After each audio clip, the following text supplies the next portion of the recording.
जय हिंद फ्रेंड्स। आप सभी का एक बार फिर से स्वागत है जीके मिलेनियर्स में। आइए हम बात करने वाले हैं साइंस का सेट नंबर ये 2 होगा। आज ये साइंस का सेट नंबर 2 है। बता दें कि इसके पहले हम साइंस का सेट नंबर 1 जो है वो अपलोड कर चुके हैं और इसी तरह का टोटल जो है वो लगभग आपके 100 से 200 सेट आपको मिलने वाले हैं। साइंस के स्पेशल जो है वो 100 से 200 सेट आपको महत्वपूर्ण सेट मिलने वाले हैं।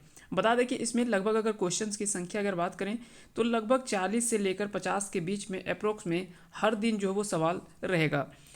और इस तरह के सवाल जो है आपको लगातार अभी लगभग आपको 100 सेट इसमें से दिया जाएगा। फिर 100 सेट जब ये साइंस कंप्लीट हो जाएगा तो 100 सेट के बाद फिर हम इसमें जीके के जितने भी सवाल बनेंगे, स्टैटिक जीके के पार्ट होंगे, बाकी का जितने भी हिस्ट्री, ज्योग्राफी, पॉलिटी, ये सारे मिक्स्ड क्वेश्चन इसमें से होंगे। फिर जीके के भी हम उसी तरह के 100 सेट को हम देखेंगे और इसी तरह का 100 सेट हम दोनों वाले बात करने वाले हैं। तो चलिए एक एक करके शुरू करते हैं, बिना टाइम खराब किए हुए शुरू करते हैं आज के पहले प्रश्न की ओर।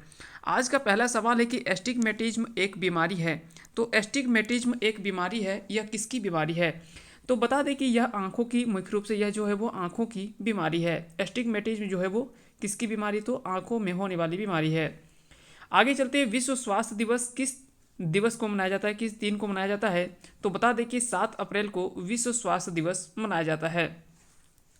अगर आपसे पूछा जाए कि विश्व स्वास्थ्य संगठन का मुख्यालय कहाँ पे, तो आप सभी को पता होगा जेनेवा में इसका मुख्यालय है। तो याद रखेंगे इसका मुख्यालय जो है वो जेनेवा में 7 अप्रैल को हर वर्ष विश्व स्वास्थ्य दिवस के रूप में मनाया जाता है। मेलाकोनाइट किस धातु का खनिज है? तो बता दें कि मेलाकोनाइट की अगर बात करें तो यह जो है वो तांबा का अयस्क है। तो याद रखेंगे यह तांबा का खनिज है। तांबा का धातु जो है वो किसका खनिज है? तो किस धातु का खनिज है? तो यह तांबा का खनिज है, यह तांबा का अयस्क है। किस अम्ल का उपयोग सीसा संचायक बैटरी में होता है? तो बता दें कि सल्फ्यूरिक एसिड का उपयोग सीसा संचायक बैटरी के रूप में किया जाता है। आगे चलते हैं, अगला सवाल है कि मनुष्य के शरीर में कितना लीटर रुधिर होता है? तो बता दें कि मानव मानव शरीर में अगर ब्लड की अगर कहीं बात करें तो लगभग 5 से 6 लीटर ये जो है वो कम से कम होना चाहिए। और इससे कम अगर ब्लड होता है तो शरीर में कई तरह के विकार जो है वो देखने को मिलता है। तो याद रखेंगे अगर ये प्रतिशत में देखा जाए तो लगभग ये 7% के लगभग में होता है। आप सभी को एक बार फिर से ध्यान रखेंगे कि मानव शरीर में जो है वो ब्लड ब्लड अगर बात करें, रुधिर जो है वो कितना होता है, तो लगभग 5 से 6 लीटर सभी के बीच में। हो सकता है कि थोड़ा फीमेल में ये कम देखने को मिल सकता है, फीमेल में थोड़ा सा हो सकता है कि ये कम देखने को मिल सकता है, लेकिन ये एवरेज एक मान के चल रहे हैं कि 5 से 6 लीटर होना चाहिए। बाकी का 7% अगर प्रतिशत में देखेंगे तो यह लगभग 7% होता है। विद्युत धारा का चुंबकीय प्रभाव सर्वप्रथम किसने अवलोकित किया था? तो विद्युत धारा के चुंबकीय प्रभाव को सर्वप्रथम ऑरस्टेड के द्वारा अवलोकित किया गया था। तो इसका सही आंसर होगा ऑप्शन नंबर बी। अगला सवाल है कि न्यूरॉन किसकी इकाई है? तो आप सभी को पता होगा कि न्यूरॉन जो है वो तंत्रिका ऊतक की इकाई है। तो इसका सही आंसर होगा ऑप्शन नंबर डी। अगला सवाल है कि ब्लैक होल सिद्धांत की खोज किसके द्वारा किया गया था? तो ब्लैक होल की सिद्धांत की अगर बात करें, ब्लैक होल सिद्धांत की अगर बात करें तो इसका खोज किसके द्वारा किया गया था? तो एस चंद्रशेखर के द्वारा ब्लैक होल का सिद्धांत दिया गया था। तो इस तरह से इसका सही आंसर होगा ऑप्शन ए। आगे चलते हैं, अगला सवाल है कि शरीर में हीमोग्लोबिन का कार्य क्या है? तो शरीर में अगर बात करें हीमोग्लोबिन का कार्य तो मुख्य रूप से इसका ऑक्सीजन का परिवहन करना इसका मुख्य कार्य होता है। तो याद रखेंगे ऑक्सीजन का, शरीर में ऑक्सीजन का जो परिवहन होता है वो हीमोग्लोबिन के माध्यम से भी होता है। तो इसमें हीमोग्लोबिन की भी भूमिका महत्वपूर्ण होती है। अगला सवाल है कि रेडियोधर्मी तत्व जिसका भारत में विशाल भंडार है। तो बता दें कि रेडियोधर्मी तत्व तो ये सभी हैं, लेकिन इसमें से जो भारत में विशाल भंडार देखने को मिलता है वो है थोरियम। बता दें कि थोरियम जो है वो भारत के केरल राज्य में जो है वो प्रचुर मात्रा में देखने को मिलता है। तो इस तरह से याद रखेंगे थोरियम जो है एक ऐसे रेडियोधर्मी तत्व है जिसका भंडार भारत में विशाल भंडार देखने को मिलता है। आगे चलते हैं अगले सवाल की ओर। अगला सवाल है किसी मानव आंख की रेटिना पर बना प्रतिबिंब कैसा होता है? तो आप सभी को पता होगा कि मानव आंख की रेटिना पर जो बनने वाला प्रतिबिंब होता है वो वास्तविक होता है, परंतु वह उल्टा होता है। किसी का आप देखते होंगे, या तो फिर उसी तरह से अवतल दर्पण में भी, जब अवतल दर्पण की भी जब बात करते हैं तो वहाँ पे भी बनने वाला प्रतिबिंब जो होता है वहाँ पे भी वो उल्टा होता है। तो कई बार आप सैलून में जब आप जाते होंगे तो वहाँ पे आप देखते होंगे कि नाई जो है यानी बार्बर जो है वो आपको लगता होगा कि बाएं हाथ से वो बाल मेरा काट रहा है। तो इस तरह से, क्योंकि वहाँ पे क्या होता है कि जो भी प्रतिबिंब बनता है वो उल्टा बनता है, यानी दाएं हाथ जो आपको दिखाएगा वो बाएं हाथ की ओर दिखाएगा और बाएं हाथ जो वो दाएं की ओर दिखाएगा। तो ये थोड़ा सा उल्टा आपको प्रतीत होता है, तो ये भी चीज़ आप याद रखेंगे। अगला सवाल है कि फोटोग्राफी में उपयोग किया गया प्रकाश संवेदी यौगिक है। तो फोटोग्राफी में उपयोग किया गया प्रकाश संवेदी यौगिक जो है वो क्या होगा, तो इसका सही आंसर होगा ऑप्शन सी यानी सिल्वर ब्रोमाइड का। फोटोग्राफी में मुख्य रूप से हम जो प्रयोग करते हैं वो सिल्वर ब्रोमाइड का प्रयोग किया जाता है प्रकाश संवेदी यौगिक के रूप में। तो इसका सही आंसर होगा सिल्वर ब्रोमाइड। अगला सवाल है कि हमारे भोजन में संरक्षात्मक जो खाद्य पदार्थ है, संरक्षात्मक जो खाद्य पदार्थ है वो कौन कौन सा है, तो इसमें सही आंसर होगा विटामिन व खनिज।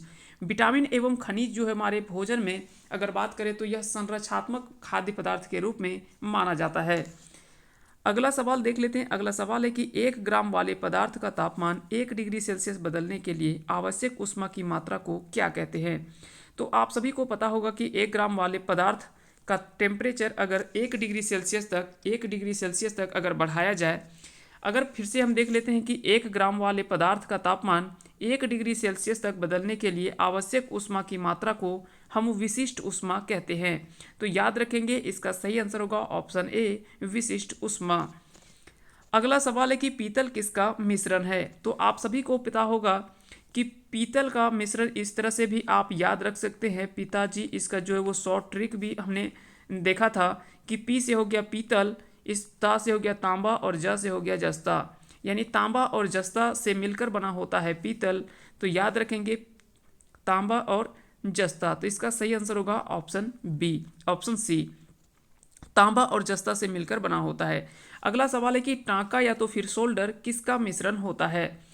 तो इसका सही आंसर होगा सीसा और टीन। सीसा और टीन से मिलकर बना होता है टांका और सोल्डर। टांका या सोल्डर जो बना होता है सीसा और टीन से मिलकर बना होता है। अगला सवाल है कि सोडा वाटर बनाने के लिए कौन सी गैस प्रयुक्त होती है।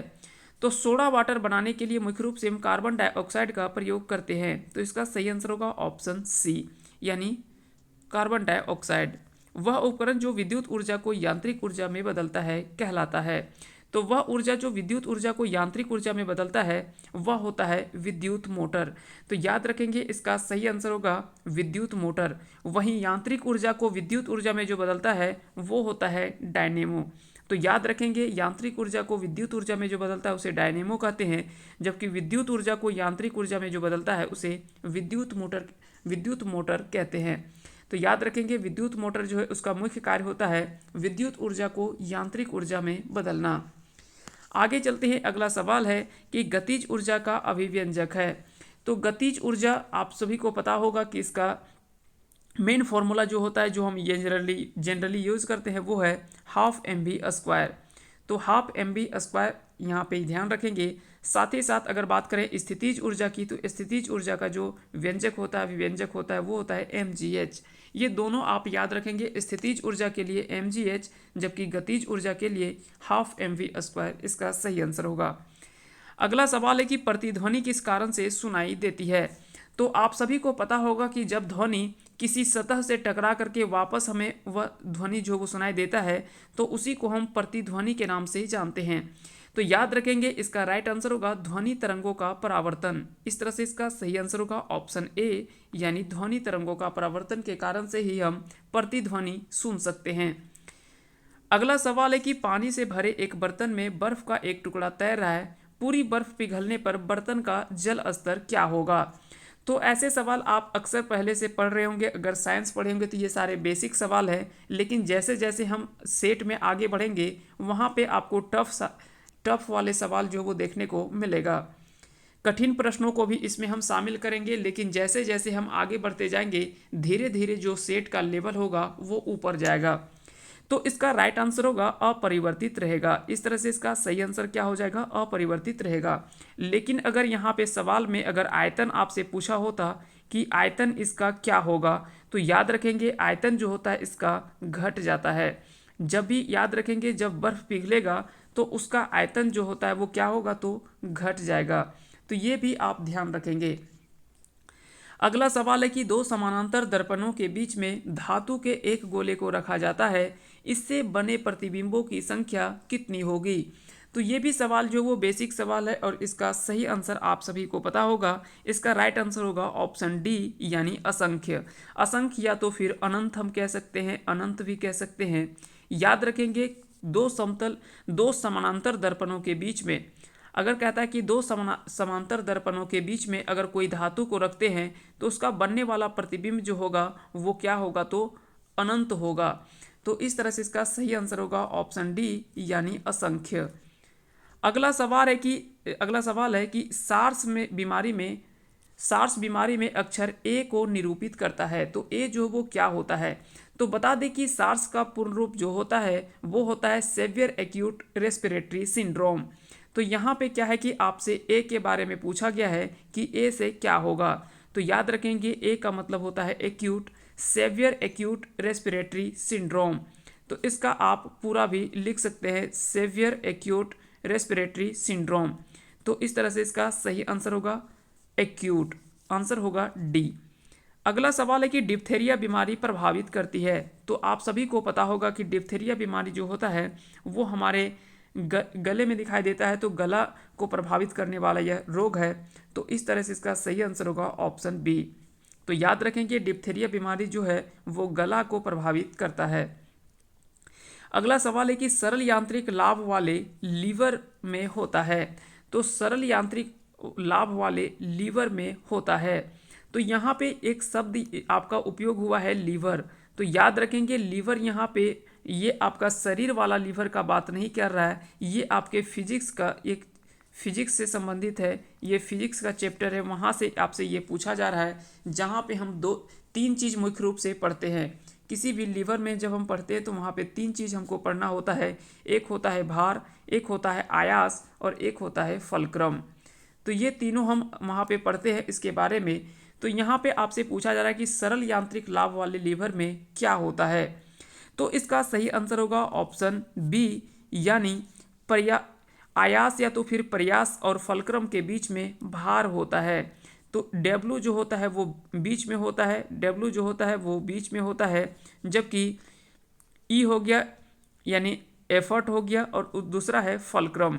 तो ई और एफ के बीच में डब्ल्यू होता है, वेट हो गया, डब्ल्यू से यहाँ पे वेट को हम बता रहे हैं, वेट को बता रहे हैं। तो डब्ल्यू जो होता है वो ई और एफ के बीच में होता है। तो याद रखेंगे प्रयास और फलक्रम के बीच में भार होगा। तो सरल यांत्रिक लाभ वाले लीवर में ऐसा कंडीशन देखने को मिलता है। जब लिफ्ट कहता है कि ऊपर की ओर जाती है तो आदमी का भार वास्तविक भार से कम होता है, ऐसा क्यों होता है। तो ये आपसे सवाल पूछा गया और ये काफ़ी अच्छा सवाल है। हो सकता है कि इससे पहले आप सिंपल इस तरह से पढ़े होंगे कि जब लिफ्ट जो है वो ऊपर की ओर जाती है तो आदमी का भार कैसा प्रतीत होता है। तो आप सभी को पता है कि जब ऊपर जाता है तो कम, जबकि जब नीचे लिफ्ट आता है तो जो है वो त्वरण के साथ जब नीचे की ओर आता है तो उसमें क्या है कि हमारा भार जो है वो भारी प्रतीत होता है। जबकि अचानक से अगर कहीं डोरी टूट जाती है तो हमारा भार शून्य हो जाता है। तो ये दो तीन कंडीशन जो वो वहाँ पे बनता है। जबकि समान त्वरण के साथ आएगा तो उसमें कोई भी परिवर्तन नहीं होता है। तो ये चार कंडीशन आपको याद रखने हैं। पहला कंडीशन है कि जब लिफ्ट ऊपर की ओर जाएगा, जब लिफ्ट ऊपर की ओर आता है तो हमारा भार जो है वो कम प्रतीत होता है, हमारा भार जो है वो कम प्रतीत होता है। जब लिफ्ट नीचे की ओर आता है तो अधिक भार जो है वो हमें प्रतीत होता है। जब समान त्वरण के साथ नीचे आता है तो हमें कोई भी इसमें अंतर नहीं होता है, कोई भी अंतर नहीं होता है। जबकि अचानक से अगर रस्सी या डोरी जो है वो अचानक से टूट जाता है तो याद रखेंगे ऐसे में आपका क्या होता है कि अचानक से अगर रस्सी टूट जाता है तो वैसे कंडीशन में क्या होता है कि हमारा भार जो होता है वो शून्य हो जाता है। तो ये चार कंडीशन आप याद रखेंगे। ये चारों से कई बार सवाल जो है वो पूछा गया है, लेकिन यहाँ पे थोड़ा सवाल को ट्रिकी बना गया है। इसमें से पूछा गया है कि ऐसा क्यों होता है, ये आपसे पूछ रहा है। तो याद रखेंगे उसकी चाल ऊपर की ओर समरूप होती है, जिसके कारण से उसका चाल जो है वो ऊपर की ओर समरूप होती है, जिसके कारण से हमारा वास्तविक भार जो है वो कम होता है। वास्तविक भार से जो होता है वो भार वास्तविक भार से कम प्रतीत होता है। तो याद रखेंगे इसका सही आंसर होगा ऑप्शन सी। अगला सवाल है कि निम्न में कौन से रंग का तरंगदैर्ध्य सबसे अधिक होता है। तो अब यहाँ पे दो कंडीशन बनता है, एक तो बनता है तरंगदैर्ध्य का और एक बनता है अपवर्तनांक का। तो तरंगदैर्ध्य, चलिए सबसे पहले अभी हम बात करेंगे तरंगदैर्ध्य की। तो अगर सबसे अधिक पूछा जाए तो तरंगदैर्ध्य में तो ये होता है ऑप्शन ए यानी लाल, और सबसे कम पूछता तो बैंगनी का तरंगदैर्ध्य सबसे कम होता है। तो याद रखेंगे ये दोनों कंडीशन आपको ध्यान में रखना है। 1 माइक्रोन किसके बराबर होता है। तो इसका सही आंसर क्या हो जाएगा, इसका सही आंसर क्या हो जाएगा, तो 28 का आंसर हो जाएगा आपका ऑप्शन डी यानी 0.001 मिलीमीटर। तो इसका सही आंसर क्या हो जाएगा, 0.001 मिलीमीटर इसका सही आंसर होता है। आइए थोड़ा सा इसके बारे में हम देख लेते हैं। जब आप पढ़ते होंगे कि कुछ इस तरह का सवाल आपको अक्सर देखने को मिलता होगा कि 10 का पावर 18, 10 का पावर 15, 10 का पावर 12, 10 का पावर 9, इस तरह के सवाल जो है वो अक्सर देखने को मिलता है। तो इसे हम क्या कहते हैं ये भी आपको याद रखना है। साथ ही साथ 10 का पावर -18, 10 का पावर -15, 10 का पावर -12, इस तरह के सवाल जो है वो आपसे अक्सर पूछा जाता है कि इसे हम क्या कहते हैं। तो इसे हम क्या कहते हैं, एटो, फेमटो, पीको, नैनो, माइक्रो, इस तरह से हम जो है वो इसको पढ़ते हैं। जबकि यहाँ पे आप इस तरह से एक्सापेटा टेरा, एक्सापेटा टेरा, गीगा, गीगा मेगा, इस तरह से जो वो सेंटी, डेसी, इस तरह से हम याद रखते हैं। तो इन चीज़ों को आप ज़रूर याद रखेंगे। जब आप एक बार इसे याद रखेंगे तो यहाँ से लंबे समय तक आप नहीं भूलेंगे। तो एटो, फेमटो, पीको, नैनो, माइक्रो, इस तरह से आप ज़रूर याद रखेंगे। इस तरह के कई बार सवाल जो वो पूछा जाता है कि 1 नैनो बराबर कितना होता है, इसका मान कितना होता है, इस तरह से भी सवाल जो है वो पूछा जाता है। तो 1 माइक्रोन बराबर कितना हो जाएगा, तो 0.001 इसका सही आंसर हो जाएगा। सभी गैस शून्य आयतन प्राप्त करते हैं जब तापक्रम घटाया जाता है। तो इसका सही आंसर क्या हो जाएगा, तो इसका राइट आंसर होगा ऑप्शन सी -273 डिग्री सेल्सियस पर। आप सभी को पता होगा कि -273 को ही हम न्यूनतम संभव ताप कहते हैं। तो न्यूनतम संभव ताप या परम शून्य तापमान -273 डिग्री सेल्सियस को ही हम कहते हैं। यानी टेम्परेचर जो टेम्परेचर का न्यूनतम संभव है, यानी इससे कम टेम्परेचर जो वो नहीं हो सकता है। और आप सभी को पता होगा कि -273 डिग्री सेल्सियस ये अपने आप में काफ़ी ज़्यादा, या कह सकते हैं कि काफ़ी मतलब खतरनाक सिचुएशन बन सकता है। क्योंकि आप सभी को पता होगा कि जैसे 0 डिग्री सेल्सियस आता है वहीं पे पानी जो है वो बर्फ़ जम जाता है। तो आप समझ सकते हैं कि अगर -273 तक हम जाएंगे तो कैसा सिचुएशन होगा। वैसा सिचुएशन हम देख ही नहीं पाएंगे, क्योंकि हम उसको देखने के लिए जिंदा ही नहीं रहेंगे। तो ऐसे एक अनुमान लगाया गया है, और थोड़ा बहुत इसका प्रयास जो वो प्रयोगशालाओं में किया जा रहा है। हालांकि इसका एग्जैक्ट जो है वो कोई भी अभी तक पता नहीं कर पाया, लेकिन फिर भी एक अनुमान के हिसाब से बोला गया है। एसिड यानी अम्ल जो है वो बदलता है। तो अम्ल आप सभी को पता होगा, एसिड जो है यानी अम्ल जो है वो किस रूप में बदलता है, तो नीले लिटमस को लाल के रूप में बदल देता है, नीला को लाल में बदल देता है। आपको इसके लिए दो आप नाम याद रखेंगे। एक नाम आपको रखना है अनिल। अनिल, आप इसको याद रखेंगे तो आसानी से आपको लंबे समय तक याद रहेगा।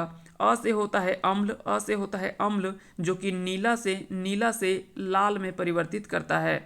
तो इस तरह से आपको याद रखना है। अनिल जो है वो अम्ल जो है वो नीला को लाल में बदल देता है।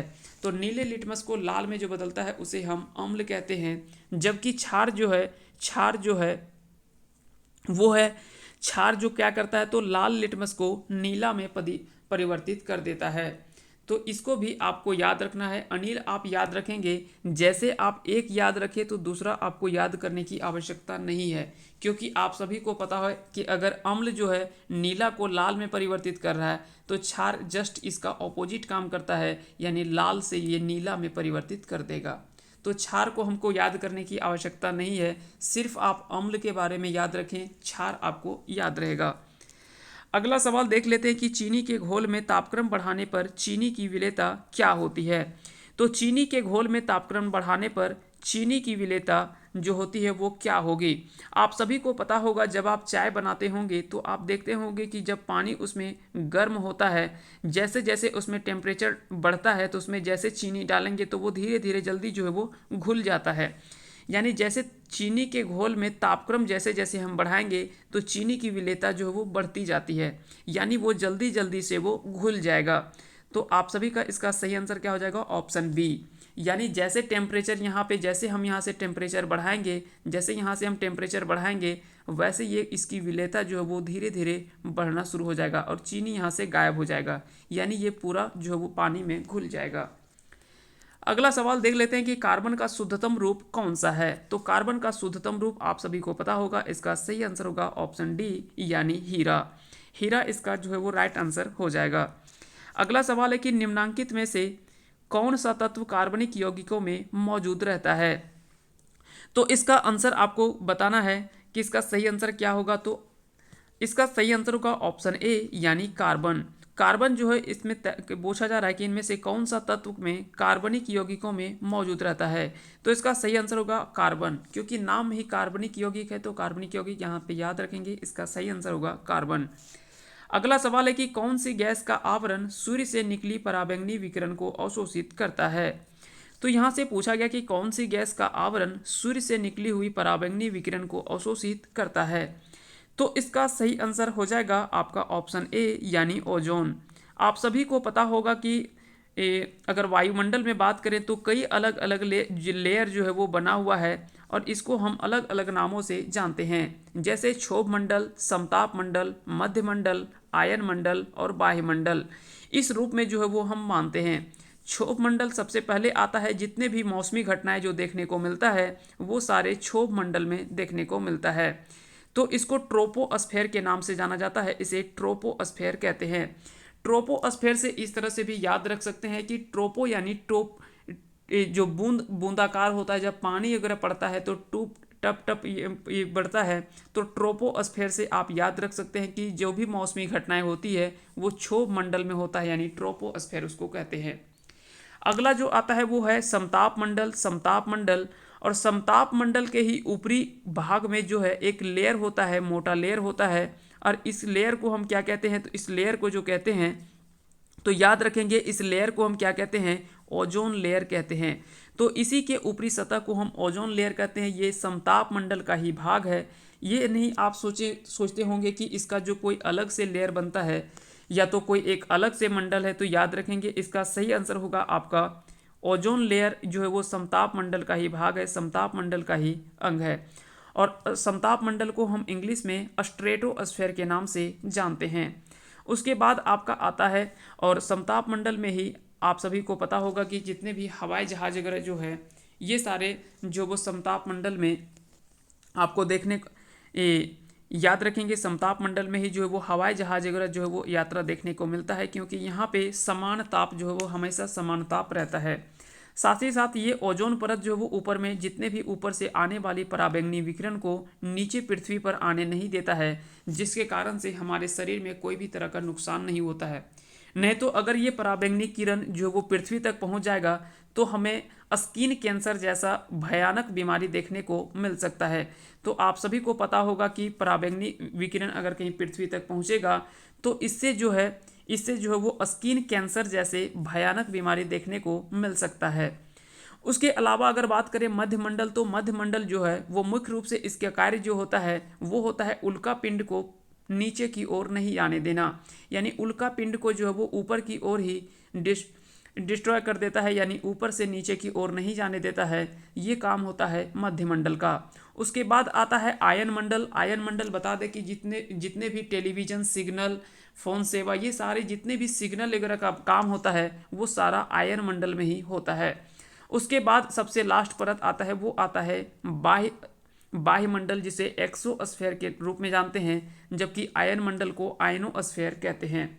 इस तरह से अलग अलग इसका जो है वो पार्ट बना हुआ है, इसको आप एक बार याद रख लेंगे। यहाँ से कई सारे सवाल भी पूछे जाते हैं आपसे। और साथ ही साथ अगर आपसे पूछा जाए कि सूर्य का जो मुख्य स्रोत, जो मुख्य गैस जो देखने को मिलता है वो मिलता है हाइड्रोजन और हीलियम।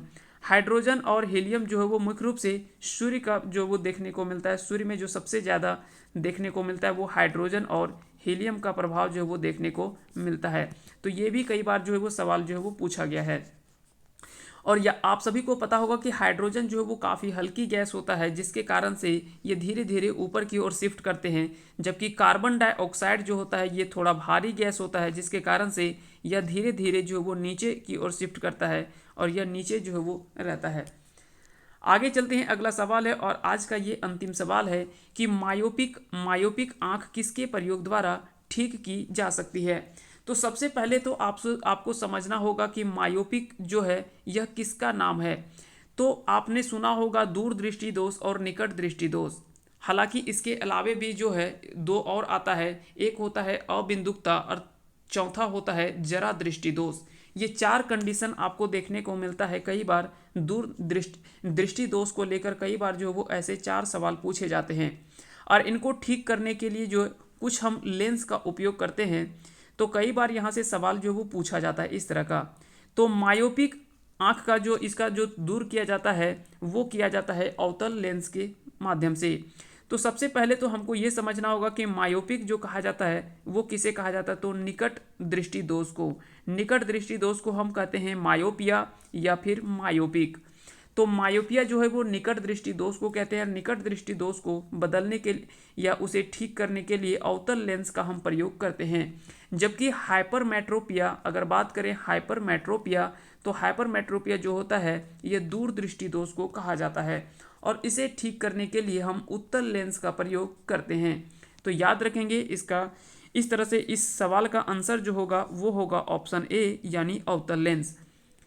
उसके बाद आपके दो सवाल और बनते हैं, एक तो बनता है जरा दृष्टि दोष, एक तो बनता है जरा दृष्टि दोष और दूसरा आता है अबिंदुकता।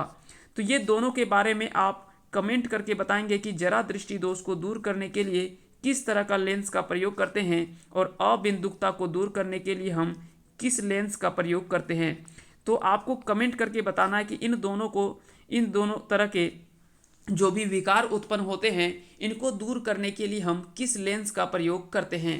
तो आइए देखते हैं कितने लोगों को इसका आंसर पता है और साथ ही साथ आप ये भी बताएंगे कि 35 क्वेश्चंस में से आपके कितने प्रश्न सही हुए, ताकि आपको ये पता चले कि ये तो सारे इजी सवाल थे। जैसे जैसे हम सेट में आगे बढ़ेंगे तो वैसे वैसे आपको टफ वाले सवाल जो वो देखने को मिलेगा।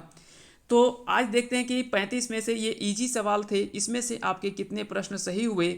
अगर यहाँ पे आपके 25 to 30 के बीच में अगर से सवाल जो है वो सही हो रहे हैं तो समझ लीजिए कि आपका तैयारी एक एवरेज में ठीक ठाक है। लेकिन अगर 30 तक सवाल अगर आपके सही होते हैं, 35 में अगर के 30 सवाल सही होते हैं तो समझ लीजिए कि आपका तैयारी अच्छा है। तो इसी तरह से आप जांचते रहें और हमेशा बने रहें हमारे साथ। इसी तरह का वीडियो आपको मिलता रहेगा। आप सभी को बहुत बहुत धन्यवाद अंत तक बने रहने के लिए। अगर आप अभी तक हमारे चैनल से नहीं जुड़े हैं तो आप हमारे चैनल को सब्सक्राइब करें और बेल आइकन को प्रेस कर दें, ताकि जब भी कोई हम वीडियो अपलोड करेंगे तो उसका नोटिफिकेशन आपके पास चला जाएगा। आप सभी को बहुत बहुत धन्यवाद अंत तक बने रहने के लिए। जय हिंद, जय भारत।